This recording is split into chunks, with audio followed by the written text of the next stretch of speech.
Mga kauhayo, good evening, good evening. Magluluto po ako ng maha. Sa isang kaldero po, ako po ay naglagay ng 3 can ng coconut milk. Then may condense, isang can. At meron din pong evap, isang can. At 2 and a half na white sugar. Then naglagay din po ako mga kauhayo ng corn na durog. At isang can din po na buo naman. Then halu-haluin lang po natin at lagyan po natin ng konting asin, mga kauhayo. Then tunawin lang po natin ng tunawin. Then sa isang kaldero po ay maglagay po tayo doon ng mga 4 cups po ng cornstarch at yung mga pinagamitan po natin na mga can ng coconut milk at ng evap at ng condense, doon po tayo maglagay po ng water at yun po ang ating gamitin na pangtunaw po sa ating cornstarch. Mga 4 na baso lang din po mga kauhayo para sa 4 na baso din po ng cornstarch. At ayan, halu-haluin lang po natin mga kauhayo bago po natin isa lang sa mahinang apoy. Ayan. At habang niluluto po natin sa mahinang apoy, halo lang po tayo ng halo mga kauhayo. Mararamdaman po natin at makikita po natin nagbubuo-buo na po ito at lumalapot na po mga kauhayo. Huwag po natin mga kauhayo na iiwanan ng matagal kasi yan po ay masusunog po sa ilalim. Kailangan po na haluin po natin ng haluin at mahina lang po ang apoy mga kauhayo ha. At ayan po mga kauhayo, halo lang po ng halo. Ayan, first time ko din pong gumawa po nito mga kauhayo. Kaya, ayan, ako din po ay doki-doki mga kauhayo.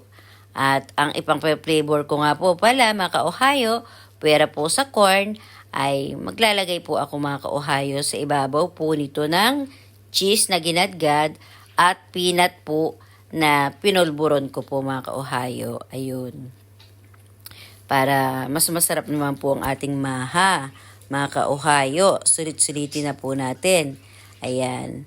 At ito na po siya mga kauhayo. Ayan na po. Pinagsama-sama ko na po mga kauhayo ang cornstarch at pinagsama-sama ko na din po yung kanina po na mga coconut milk mga kauhayo. Medyo nilakasan ko po yung apoy pero dapat po nandiyan kayo nakabantay para tansyado nyo po mga kauhayo ha. Kasi madali lang po talaga po yan lumapot mga kauhayo. At ayan, hininaan ko na rin po uli ng konti mga kauhayo. Tikman nyo po mga kauhayo. Kung sa tingin nyo po ay matabang pa, dagdagan nyo po ng asukal mga kauhayo. Mas maganda nga po sana kung meron po yung pandan po mga kauhayo para mas mabango ang ating maha. Kaso wala naman po ako mabila na pandan kaya yan na lang po mga kauhayo, okay na din. Ayan, tingnan nyo mga kauhayo, lumalapot na po. Iba na po yung texture niya, di ba? Ayan, tingnan nyo mga kauhayo, pumuputi na po siya mga kauhayo. Ayan, nilagyan ko nga rin po pala ito ng konting food coloring. Konting-konti lang pong yellow mga kauhayo. Ayan, tingnan nyo po, nagbubuo-buo na mga kauhayo. Ibig pong sabihin yan ay lumalapot na po at malapit na po yung maluto.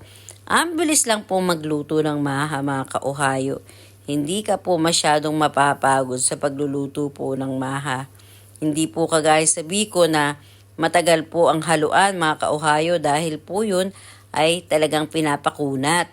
Pero po ito, madali po siyang lumapot ang cornstarch mga kauhayo. Kaya kailangan lang po, halo lang po ng halo at bago po natin isa lang, kailangan tunaw na po ang mga ingredients para hindi po siya magbuo-buo mga kauhayo ko. At ayan, titikman ko lang po uli mga kauhayo kung okay na po ang kanyang asukal mga kauhayo. At ayan mga kauhayo. Pwede rin po kayo maglagay po ng cheese mga kauhayo habang niluluto nyo po siya at iba pa rin po yung sa ibabaw.